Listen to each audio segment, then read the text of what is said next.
Good evening, and thank you for joining us for the STEM Early College Virtual Magnet Open House live on Microsoft Teams.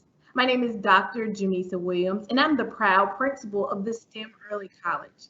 This is my 6th year as the principal at STEM Early College, and there's no other place I'd rather be.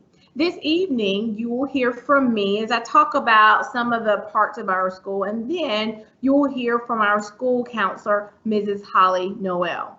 Throughout the presentation this evening, there will be some intentional pauses during transitions to allow you time to digest some of the information that we will be discussing. There's a lot of information, and we want to make sure that we also answer all of your questions. So, in addition to the things we say, the videos that are shown, and the slides that appear before you, please feel free to drop any questions that you may have in the Q&A section. And our moderator, Ms. Sharon Lassiter, who is also our curriculum facilitator, will be working to answer your questions as well. So again, welcome. Thank you so much for your interest in our school. We are flattered by that, and we certainly want to be at your service to answer your questions to make sure that STEM Early College is the right choice for your student. I would be remiss if I didn't start this meeting off by saying, Aggie Pride. I hope that you get answers to all of your questions. And with that, we're going to begin by talking about our school mission and vision. So, as you see before you, the school mission is to provide an interdisciplinary approach using critical thinking to solve real-world issues in a STEM problem-based learning environment. And our vision is to produce leaders who will innovate, solve problems, and create a better domestic and international community. This vision is near and dear to my heart because our students wrote it. In January 2019, they just kind of said, Dr. Williams, this is not working for us. The old vision represents the founding principles of the school. And since then, the school culture has evolved and we want to write a new vision.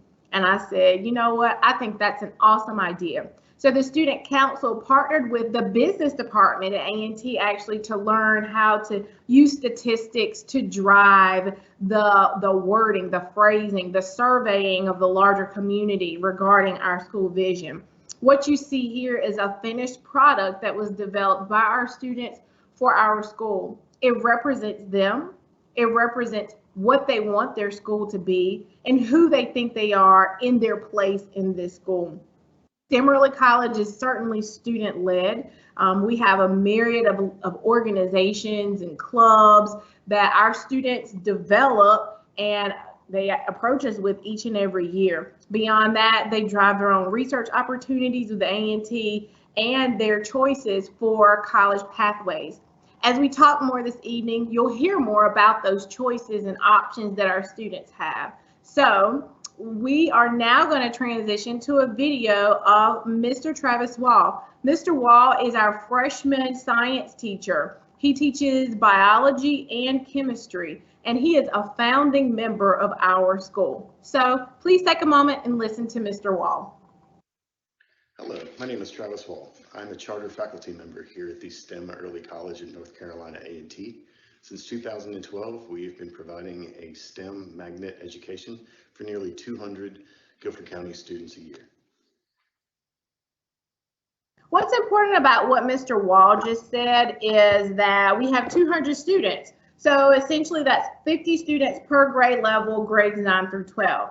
What that means for you is that we're accepting 50 freshmen. We typically have an excess of 300 applications, and within those 300 applications, we narrow it down to accepting or selecting and accepting 50. So let's talk about the process to apply to see if you can get selected. What you're looking at is the guide to applying to the STEM Early College at NC A&T. I'm going to talk through this guide and hopefully you can follow along with me, and this might be a time to ask about the application process in the Q&A. If you see before you, there are 3 rectangular boxes that are red, yellow, and orange. They talk about the 3 parts of the application. I'll go through each one. The first is your personal information. In the personal information section of your application, you're going to complete your demographics. That just tells you, your name, your address, just a little bit about the facts of you. But the most important part, I believe, in the personal information that you don't want to forget is your student ID number. That is your PowerSchool number. The reason you need to put that in your application is because that is the number that is going to link your application, your academic application information. The academic application information is like your report cards and your test scores. So if you don't enter that number, then we are not going to be able to have access to that if you attend a Guilford County school. Now, if you're not in GCS and you attend homeschool, a private school, or a charter school, you may not have a student ID number. In that case, you will have the option to upload your academic requirements.